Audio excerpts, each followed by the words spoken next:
So guys, this is DizzyPW, and right now we're behind the big eSports stage for Riot Games' latest PAX Prime League of Legends tournament, and we have a very prominent member of the eSports team here who's going to fill us in on how things are going for you guys who haven't been able to keep up quite as much, because if you can listen to the audience back here, there's apparently some pretty big things going on right now. Yeah. Hey, what's your name and what do you do with Riot? Sure, my name is Nick Allen. I'm head of league operations for the NALCS, the EULCS, as well as the World Championship and some of our other international tournaments.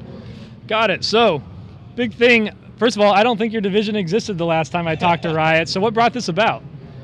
So we knew that we had to level up the league in the way that it was structured, and that is in regards to the rules, the format as well. We needed to have someone in a team that's completely focused on those things, including like having referees on stage behind the players to make sure everything is legitimate, no rules are being broken, and again, those are sort of large things. Our rule book is like 60 to 70 pages right now, so you need a team completely focused on that to make sure that we have good rules, that we're going in the right direction, and also that the rules are being followed by the teams, the players, and the organizations. And is this more like an international group? So yeah, we do a lot of international events. So we are mainly, my team is mainly focused on the NA and EULCS, but also we have a lot of visibility and planning that goes into like the World Championship and our international events. So we don't necessarily touch all of the leagues on a regular basis, but when all the leagues come together to play in the World Championship and some of these other things, we generally drive on the rules and the format for those particular pieces. So how has League of Legends esports really changed over the past 2 years? That's a really good question. 2013 is when we introduced the LCS, which gave a ton of regularity and structure to the pro scene in League of Legends. Before that, it was very driven with third parties doing sort of scattered random events throughout, and there wasn't a lot of consistency. There was some consistency, but we knew that fans really wanted to see a lot more, and so we decided in 2013 to sort of put it all together. Oh man, the crowd is going crazy. It's Game 5 right now of LMQ versus TSM. The winner's going to the World Championship, so it's really exciting. But we decided that we wanted to have that regularity, consistency, so that's why we created the LCS, and that was in 2013. Since then, we've really leveled up our World Championship at Staples Center last year. We've gotten a lot better with the way that our format is structured. Hopefully, we've listened to the community, we've talked a lot amongst ourselves, and just a lot more people are watching now. This thing continues to grow, which is really exciting, and yeah, we're really happy with it.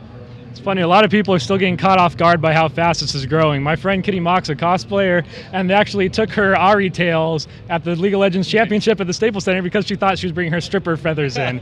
So anyway, moving on, let's talk a little bit about like some of the gameplay changes that have been not just driven by balance, but partially by trying to make just League of Legends more exciting to watch. Yeah, I think part of it is having the holistic experience from top lane to bottom lane to support. Like, everyone needs to have an important role in the team, and the gameplay team has really been making strides to increase champion diversity and also make sure that every role has a valuable contribution in the game. And so we've seen a lot of changes with like support in particular. We were talking about this a little bit earlier, and all the itemization that's popping up, and it's making support a very cool, diverse role. And we're seeing a lot of different stuff down there, from Thresh with his ability to go in and get out with his lantern, Braum who goes in, oh man, this is crazy. Braum who goes in and just like makes these crazy plays, to some champions like Nami that tend to poke and have a lot of CC but are very delicate. So there is a lot of cool things that are happening in the bot lane. Wow, the crowd is really loud. And there's a lot of cool champion diversity, and that goes throughout every lane and goes throughout the game too, right? It's trying to make a cool experience where there's a lot of different things happening. There's a lot of exciting things to watch. You're not seeing the same champions over again. And I think as we're going into the World Championship right now, the meta and the champion diversity is really in a good place, and is making for a very, very cool World Championship. Well, if anyone was doubting the success of what you're doing, they could just listen to that right now and be silenced. Let me tell you guys, I love you guys, because I'm missing out on the best plays of the tournament right now to shoot this interview. But it was great talking to you. I really love to see this behind the scenes, not just literally being behind the scenes right now, but Riot, you're doing some amazing things. I can't wait to see the Riot movie that I swear you guys are working on. Don't lie to me. And this is DizzyPW signing out from Riot Games Studios. Thanks, man. Thanks, dude. This is good.